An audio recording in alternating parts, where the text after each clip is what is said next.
Merci, Monsieur Chamussi. Vous me permettrez juste de faire une assise dans la discussion parce que il faut toujours faire attention comment on reprend, je dirais, des rapports, des comptes rendus qui sont faits par des scientifiques, en l'espèce Atmos-Rhône-Alpes, dont sa spécialité, c'est la métrologie des polluants et la mesure des polluants. Avec une histoire qui est extrêmement ancienne sur ce territoire, mais comme sur d'autres d'ailleurs. Et moi, je suis toujours, et c'est le scientifique qui parle, hein, absolument atterré lorsque l'on essaye de faire dire à des rapports autre chose ce que les rédacteurs ont voulu dire. Dans la prudence de ce que peut être le scientifique, parce que l'absolu n'existant pas, et sur beaucoup de sujets, et notamment d'ailleurs en matière de métrologie atmosphérique. Il y a 22 ans de cela, 22 ans, j'y réfléchissais, 23 novembre 1995, je soutenais ma thèse de doctorat sur la métrologie de la pollution sur l'agglomération grenobloise. 23 novembre, ça fait quand même quelques années. C'est ça qui m'a le plus perturbé en y réfléchissant. Sur 2 rues à Grenoble, 2, rue Jeanne d'Arc, rue Léon Jouot. Suite à l'introduction, par la CEMITAC de l'époque, des nouveaux bus à carburant diester, à l'époque, vous vous rappelez tous, la grande évolution de ces carburants colza.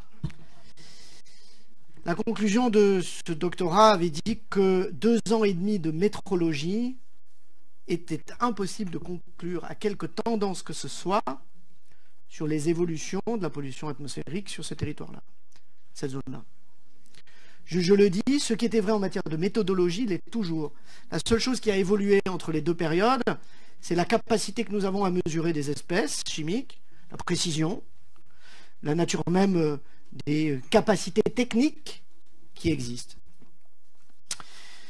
Une fois que j'ai dit ça, la question qui doit être posée, celle de Jean-Damien Mermillod-Blondin, la question qui doit être posée à la Scopa, à Atmos-Rhône-Alpes, excusez-moi, je suis encore à l'époque avec...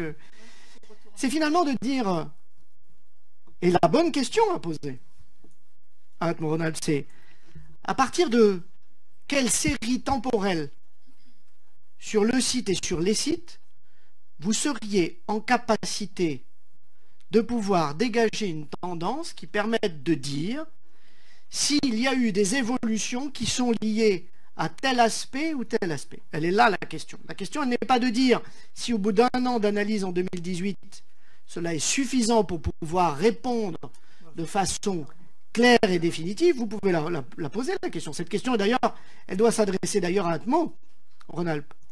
Et vous avez la liberté de pouvoir la poser à Atmos-Rhône-Alpes. Mais la vraie question, elle est là, finalement. Sur quelle série nous pouvons...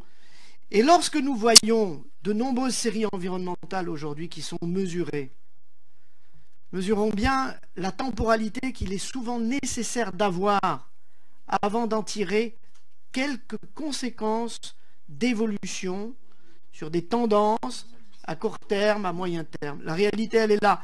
Je ne fais juste cette partie-là, et ce n'est pas le président qui parle, c'est juste le scientifique qui parle.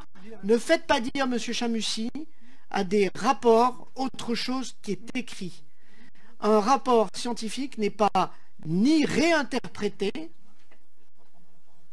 c'est, je pense que la personne ne s'est pas tortillée sur sa chaise, comme par une espèce d'envie de trouver des formules alambiquées. Non, parce que tout simplement, la réalité c'est qu'en fonction des données qu'ils avaient au moment, il n'est pas en capacité de donner autre réponse que celle-là.